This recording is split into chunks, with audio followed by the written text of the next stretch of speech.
sun shine in the east, you're gonna see the most beautiful kiss from the land which is calling everyone who loves rolling.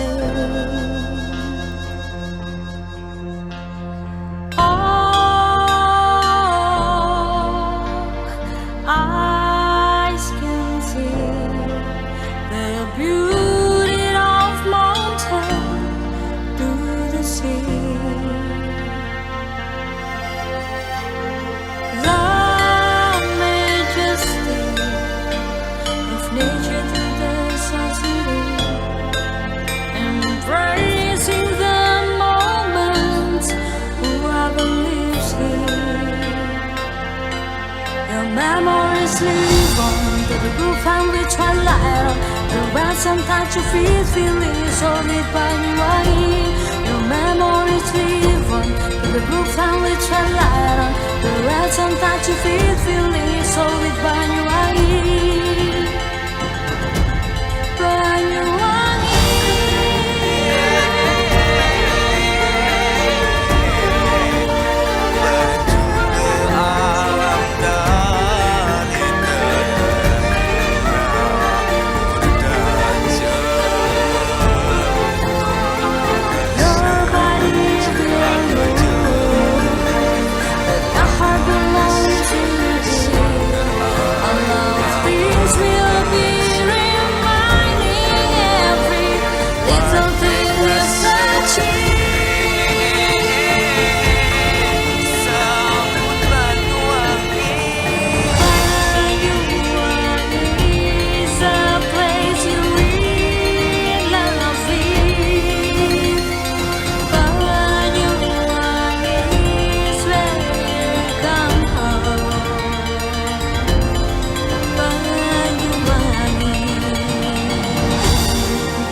Baik, assalamualaikum warahmatullahi wabarakatuh. Perkenalkan, kami dari kelompok 10 akan melakukan presentasi tentang terkait penyusunan RAPBN atau bisa disebut dengan Rencana Anggaran Pendapatan dan Belanja Suatu Negara. Nah, kami ada 4 orang. Yang pertama, ada 3 orang. Yang pertama saya sendiri, Izul Haq Asyidiki, NIM 21 20 17 74. Lalu juga ada anggota kelompok kami yaitu Mbak Elisa Putri Ekawati, NIM 21 20 17 30. Lalu juga ada Kak Manda Sofiatul Karimah dengan NIM 21 20 17 66. Nah, kami akan mempresentasikan terkait RAPBN. Jadi mohon disimak dengan baik ya. Apa sih RAPBN itu dan bagaimana pentingnya sih RAPBN itu? Tolong disimak baik-baik kawan-kawan. Apa sih rencana itu dan apa sih penyusunan itu dan apa juga anggaran pendapatan belanja atau bisa disebut dengan APBN. Jadi penyusunan adalah suatu rencana atau suatu rangkaian yang akan dilaksanakan. Nah, sedangkan rencana itu kan sebuah keinginan yang akan dilakukan. Nah, lalu bagaimana dengan APBN? Nah, APBN itu adalah suatu dokumen yang memuat terkait pemikiran yang memuat terkait perkiraan, penerimaan, dan pengeluaran serta perincian dari berbagai kegiatan di bidang pemerintahan negara yang berasal dari biasanya itu dalam kurun waktu 1 tahun. Nah, proses dari penyusunan RAPBN biasanya rencana anggaran negara itu yang berisikan perkiraan atau pendapatan dan juga pengeluaran tersebut itu harus memperoleh persetujuan dari Dewan Perwakilan Rakyat atau bisa disebut dengan DPR. Nah, agar RAPBN itu atau APBN ini mendapatkan legitimasi dalam bentuk undang-undang, sehingga dalam pelaksanaan pemerintahan itu tidak ada hambatan dan sebagainya, sehingga juga setelah memperoleh persetujuan bahwa rencana anggaran negara itu berubah menjadi undang-undang negara yang disingkat menjadi anggaran negara. Nah, lalu biasanya APBN itu ada berbagai makna dalam pengertiannya. APBN itu ada beberapa ahli yang berpendapat seperti John F. Dew. APBN adalah suatu pernyataan yang mengenai perkiraan pengeluaran dan penerimaan negara yang diharapkan agar terjadi akan terjadi dalam satu periode atau dalam satu tahun di masa depan atau yang akan datang, serta pengeluaran yang telah terjadi di masa lalu.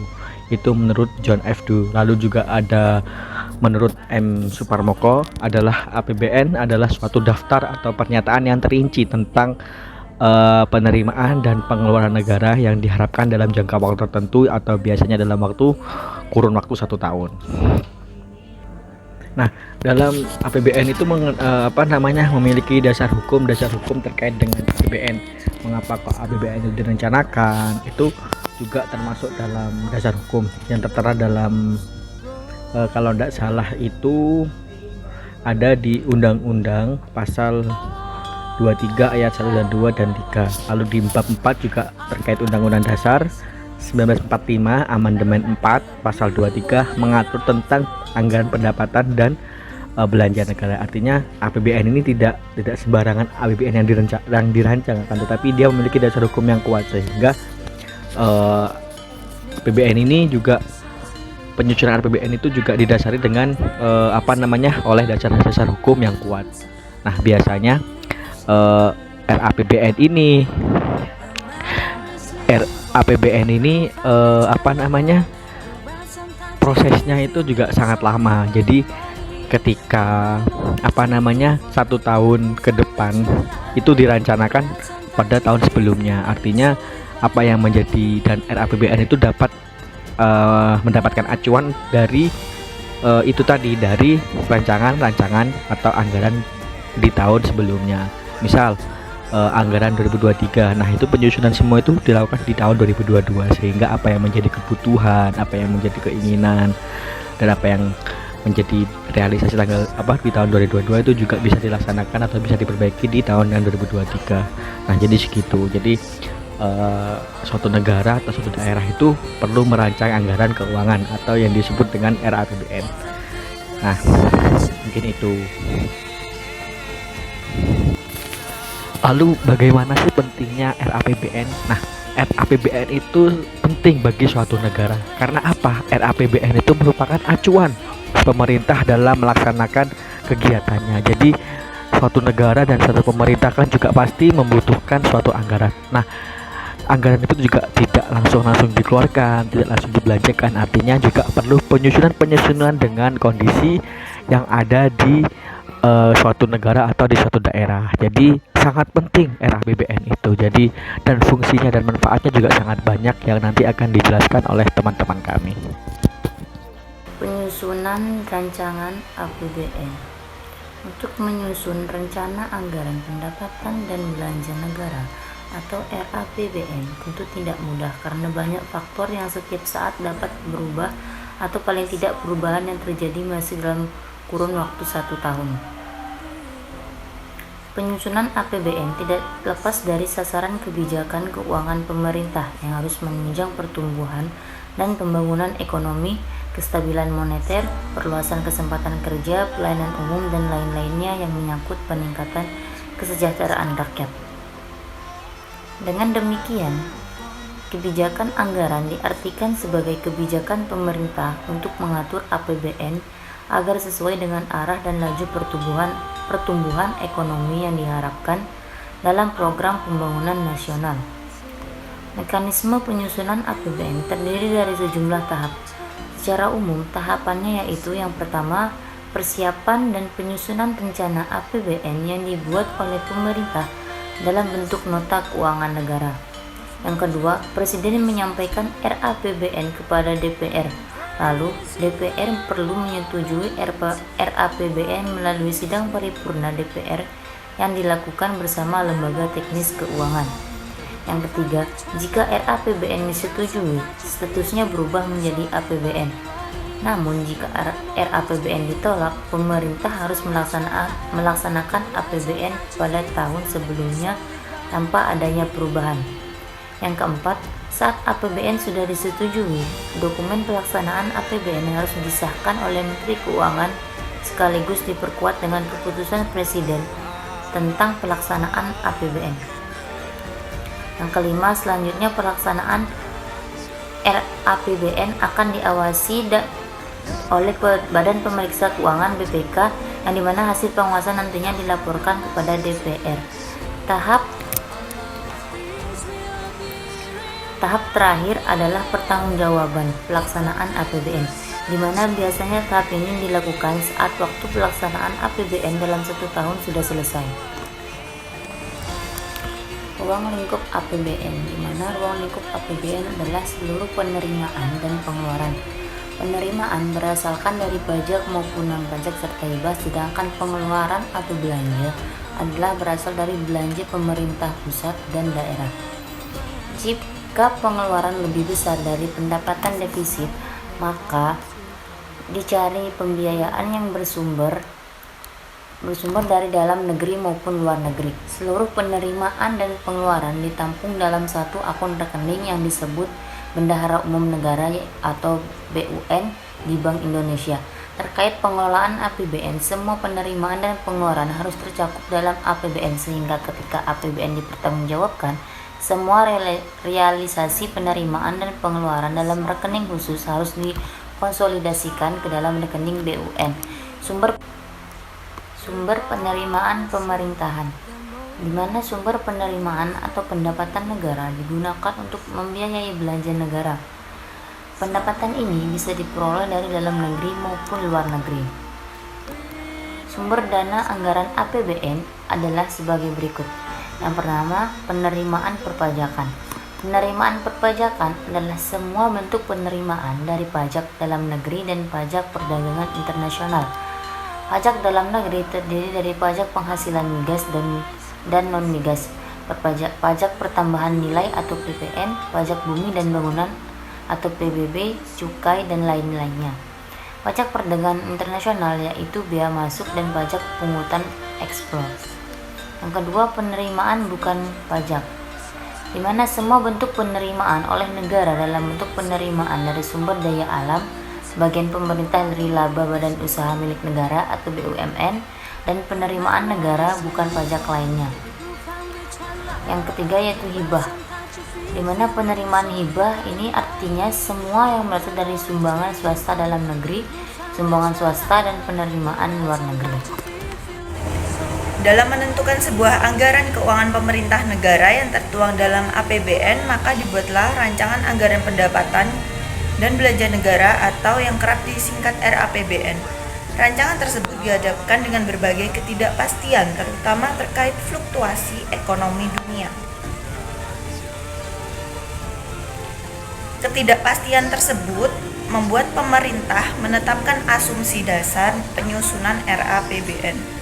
Penetapan asumsi RAPBN dilakukan oleh tim khusus, meliputi Kementerian Keuangan, wakil-wakil dari Bank Indonesia, Badan Perencanaan Pembangunan Nasional atau Bappenas, Badan Pusat Statistik, dan Kantor Menteri Koordinator Perekonomian. Tim khusus tersebut melakukan sidang secara rutin untuk membahas dan menentukan angka asumsi yang akan diusulkan kepada pihak legislatif atau DPR. Setelah itu, RAPBN akan disampaikan oleh Presiden kepada DPR dalam sidang paripurna.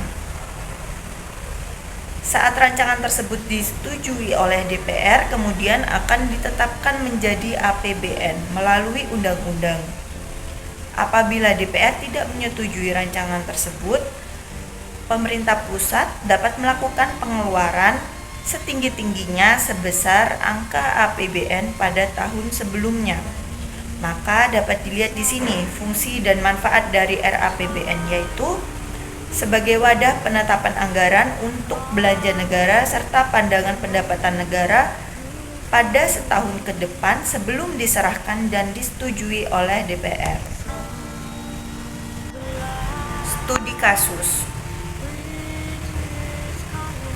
Dikarenakan sejumlah harga komoditas dunia naik dalam beberapa waktu terakhir, maka penambahan subsidi diajukan untuk meredam inflasi domestik.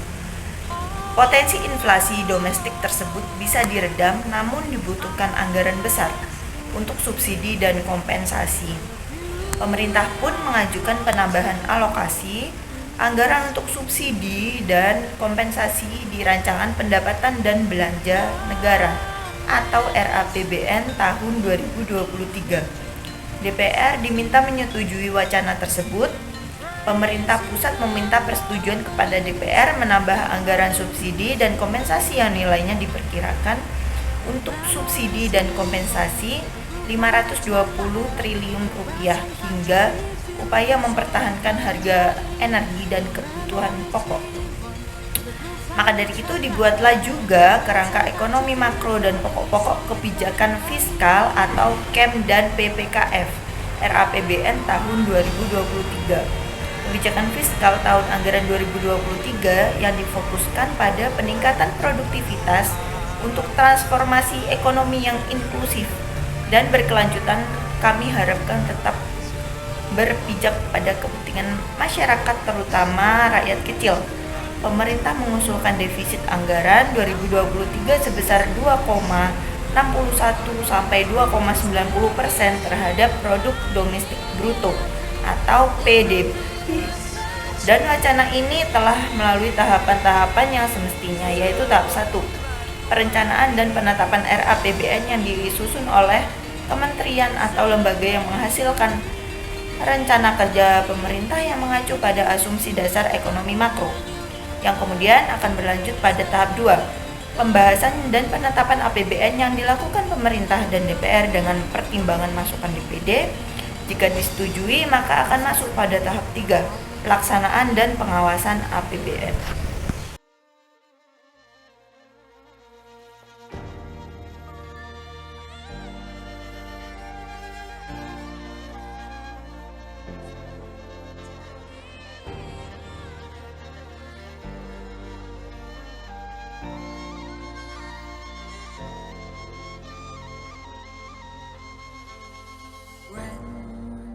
The sun shine in the east, you're gonna see the most beautiful kiss from the land which is calling everyone who loves rolling.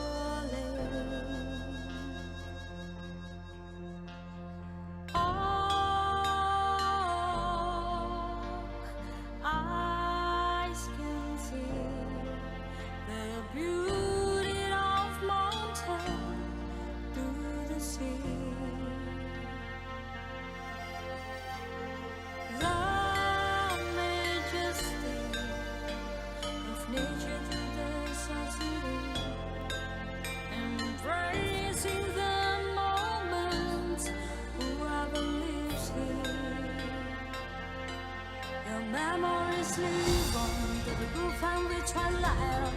The ransom that you feel is only by you are here. Your memories live on to the roof and we twilight. The ransom that you feel is only by